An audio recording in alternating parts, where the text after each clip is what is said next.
Why it sucks to be born as a queen bee? Sounds like royalty, right? It's not. Let's dive right into this nightmare monarchy. You emerge from your wax cell, and boom, you're already facing your first assassination attempt. Welcome to the wonderful world of being a queen bee larva, where your own sisters want you dead before you even get a chance to stretch your tiny legs. The worker bees are feeding you this special goop called royal jelly, and you're thinking, wow, VIP treatment already? Wrong. This stuff is basically steroids for bees, forcing you to grow at warp speed while your future subjects are already plotting your demise. See, the hive doesn't need multiple queens. That would be chaos, and bees hate chaos more than they hate wasps. So while you're still developing in your royal cell, other queen larvae are growing in cells right next to yours. The race is on, and whoever emerges first gets to play a real-life version of whack-a-mole with their siblings. Fun family dynamics, right? After 16 days of speed growing on your royal jelly diet, you finally chew your way out of your cell. Your first instinct? Find those other queen cells and introduce yourself with your stinger. Crazy. Queens don't just introduce themselves, they pipe like tiny trumpets, then duel with a barbless stinger designed for royal-on-royal murder. It's Game of Thrones, but with enzymes. Workers even hold challengers for the finishing poke or straight-up ball a rival to death by heat, which is metal? Think about this. One survivor then flies out to mate with a dozen dudes mid-air, returns, and runs an autocracy. I think it will come next. You prowl around the hive, guided by some ancient instinct, until you find another sealed queen cell. You sting right through the wax, injecting venom into your unborn sister. One down, possibly several more to go. Sometimes you'll emerge at the same time as another queen, and then it's gladiator time. 2 queens enter, 1 queen leaves. You circle each other, wings buzzing, abdomens curved, looking for an opening. When you clash, it's violent and quick. Your stinger, unlike worker bees, doesn't have barbs, so you can sting repeatedly without dying. Convenient for a murder spree, less convenient for your sisters. Once you've eliminated the competition, congratulations, you're now the undisputed queen of about 60,000 subjects who will literally work themselves to death for you. Sounds great until you realize what comes next. The workers start pushing you around, and not in a mean way, but in a, hey, time to go get knocked up by multiple dudes way. That image is just crazy. I love it. The whole 2 queens enter, 1 queen leaves thing feels less like biology and more like a deleted Mortal Kombat cutscene. And the fact her stinger has no barbs, that's basically a DLC perk, unlimited ammo mode. Then boom, her prize is a 60,000 employee hive and a mandatory mile-high mating tour. It's brutal capitalism meets speed dating. They're practically shoving you toward the hive entrance because it's time for your nuptial flight. You've never flown before. You've barely even walked around the hive. And now you're expected to launch yourself into the sky for the most important event of your life. No pressure. The workers are buzzing excitedly, releasing pheromones that basically announce to every drone within a 5-mile radius that there's a virgin queen ready to party. You take off, and suddenly you're surrounded by hundreds of male bees, all competing for the chance to mate with you. This isn't some romantic courtship.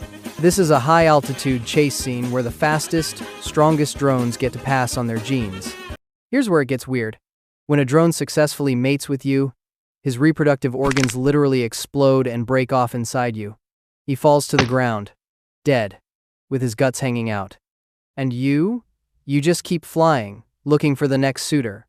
You'll mate with 12 to 20 drones during this flight, each one meeting the same explosive end. That's so messed up. Nature really coded drone bees with a built-in self-destruct button. Imagine your entire life goal is to win one high-stakes chase. And if you succeed, boom, you literally explode in midair like a budget action movie extra. And the queen? She's basically farming USB sticks, just swapping drones until her storage is full. It's peak Darwinism, but also peak horror comedy.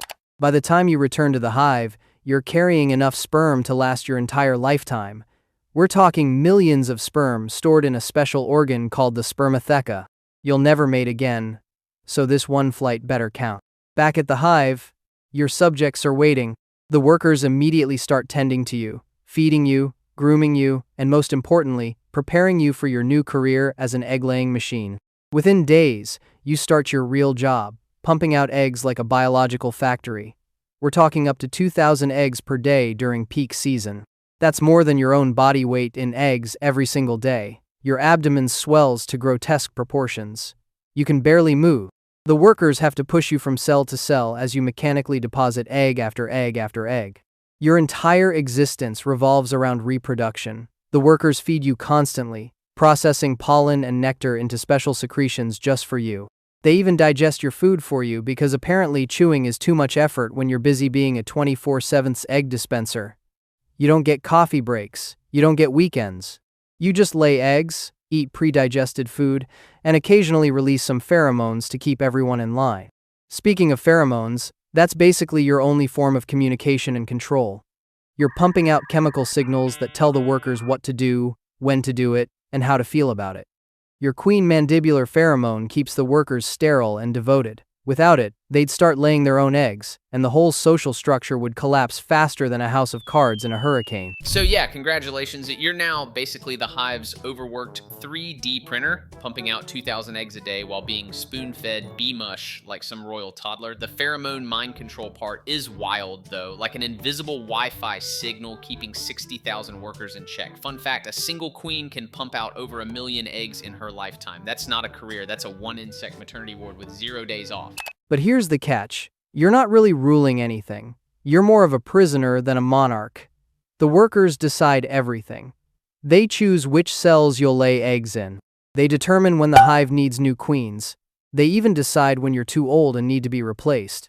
Yeah, you heard that right. When your egg production starts declining, usually after 2 to 5 years, your loyal subjects turn on you faster than you can say, "Royal jelly." They'll start raising new queens to replace you. This process is called supersedure, which is a fancy way of saying planned regicide. The workers build special queen cells, and you're expected to lay eggs in them, essentially signing your own death warrant. Sometimes you don't even get the dignity of a proper coup. If you're injured or sick, the workers might just ball you. They'll surround you in a tight ball of bodies, vibrating their flight muscles until the heat literally cooks you alive. It takes about 20 minutes. Your loyal subjects become your executioners, and there's nothing you can do about it. But wait, it gets better. Sometimes the hive decides to swarm. When resources are plentiful and the colony is thriving, half your workers will decide it's time to find a new home. They'll force you to slim down by putting you on a diet because apparently you need to be flight ready. Once you've lost enough weight to fly again, they'll chase you out of the hive along with about 30,000 of your workers. You have no say in this. One day you're laying eggs in your comfortable hive. The next you're clinging to a tree branch while scouts look for a new home. Your old hive? They're already raising your replacement. The workers you left behind will have a new queen within weeks, and they won't even remember you existed. It's wild how the queen bee is basically the corporate mascot for a hive-run bureaucracy she doesn't even control. Supersedure is literally a pre-planned reicide, like HR quietly grooming your replacement while you're still at your desk. In that balling execution, nature's microwave oven, workers crank their flight muscles to 117 degrees Fahrenheit and slow roast her alive. Fun twist, Japan's giant honeybees use the same move to kill invading hornets. Meanwhile, you're starting from scratch, in whatever hollow tree or abandoned mailbox your scouts deemed suitable. The first few weeks in a new hive are brutal. The workers have to build new comb from scratch while you immediately need to start laying eggs to build up the population. No honeymoon period, no housewarming party, just straight back to being an egg factory in less comfortable surroundings. As years pass, your egg-laying rate inevitably declines.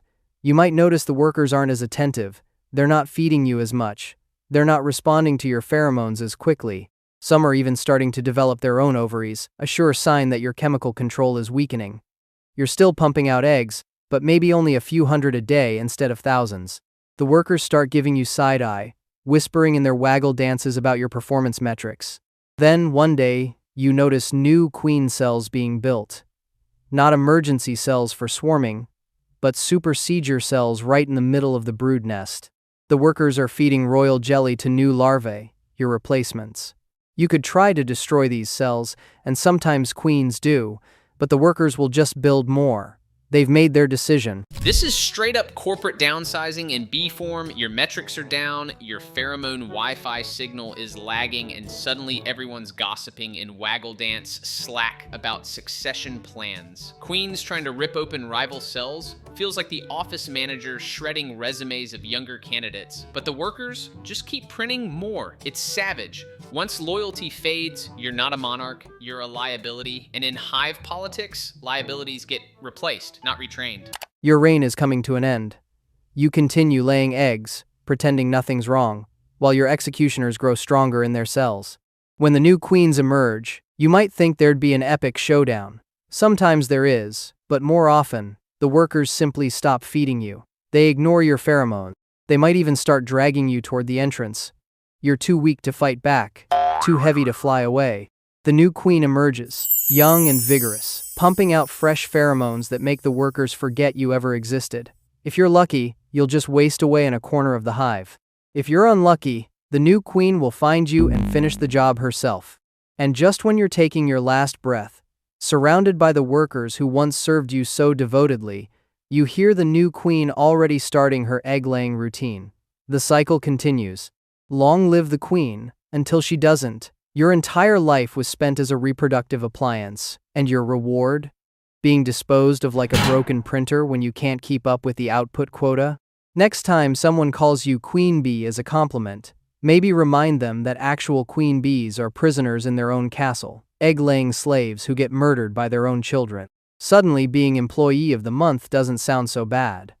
At least Karen from accounting won't bawl you to death when your productivity drops. Being a queen bee is basically the darkest internship ever. Zero freedom, endless labor, and when you're no longer useful, you're either starved, roasted alive, or straight up assassinated by your successor. It's like royalty rebranded as a dystopian corporate gig, glorious on the outside, soul-crushing on the inside. And the kicker, the hive doesn't mourn, doesn't pause, doesn't even flinch. Life just keeps buzzing, proving the queen was never a ruler, just a cog in nature's relentless machine.